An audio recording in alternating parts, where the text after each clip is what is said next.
Kamusta mga ka-baller? Welcome sa Baller Updates. At kung bago ka pa lang nga po sa ating channel, make sure naka-like ka na, naka-share, syempre naka-subscribe, nang like kang updated sa mga pinapalabas nating NBA updates.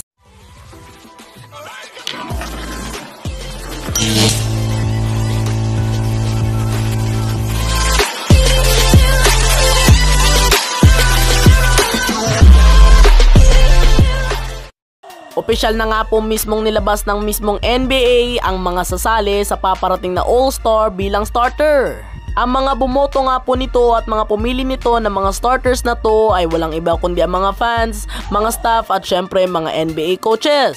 So umpisahan nga po natin dito sa Eastern Conference. Ang kanila nga pong team captain ay walang iba kundi itong si Giannis Antetokounmpo, followed by ng mga kasamahan niya na sina Kevin Durant, Jason Tatum, Donovan Mitchell at itong si Kyrie Irving. Habang dumako nga naman po tayo sa Western Conference, ang kanila nga pong team captain ay walang iba kundi itong si LeBron James. Sinundan nga po ito ng kanyang mga kasamahan na sina Stephen Curry, Luka Doncic, Zion Williamson at syempre itong si Nikola Jokic. So atin nga pong masasaksihan ang laban ng Team Giannis versus Team LeBron. Speaking of Giannis Antetokounmpo, si Giannis Antetokounmpo nga po mga ka-baller ay pangatlong beses na naging All-Star captain.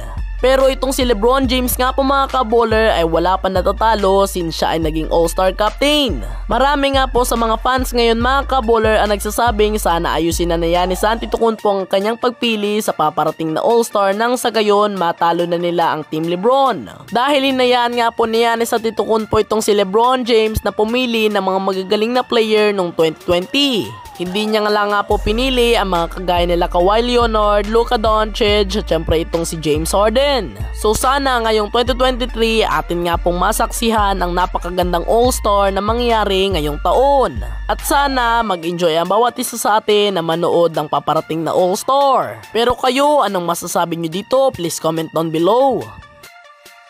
Habang dumako nga naman po tayo mga ka-baller sa ating next update, speaking of NBA All-Star nga po mga ka-baller ay sobrang nga po nadismaya itong si Joel Embiid matapos malaman na hindi nga po siya kasama sa mga NBA All-Star starters.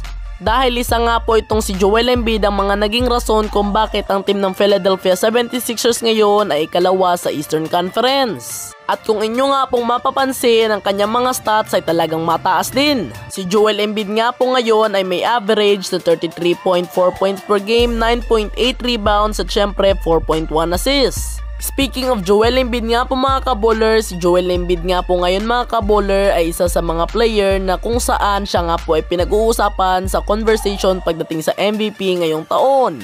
Si Joel Embiid ngayon para sa ating sunod na balita, ang Brooklyn Nets nga po ngayon mga ka-baller ay nasa ika-4 na pwesto sa Eastern Conference. At sila nga po mga ka-baller ay natalo ngayon laban sa Detroit Pistons sa score na 122-130. Para sa Pistons, pinangunahan sila ni Saddiq Bey na nanguna with 25 points, 9 rebounds at syempre 3 assists. Habang sa Nets nanguna ang 40 points, 5 rebounds, 6 assists ni Kyrie Irving. Ang Brooklyn Nets nga po ngayon mga ka-baller, simula nang nawala itong si Kevin Durant mula sa kanyang pagka-injury ay merong 2 wins at 6 losses. Na kanilang pagkabagsak nga po sa ika-4 na pwesto sa Eastern Conference. Talagang nakikita nga po natin mga ka-baller na nahihirapan nga po itong si Kyrie Irving kapag wala siyang kasamang mga superstars. Pero kayo, anong sa tingin nyo kung bakit bumababa ngayon ang team ng Brooklyn Nets? Please comment down below.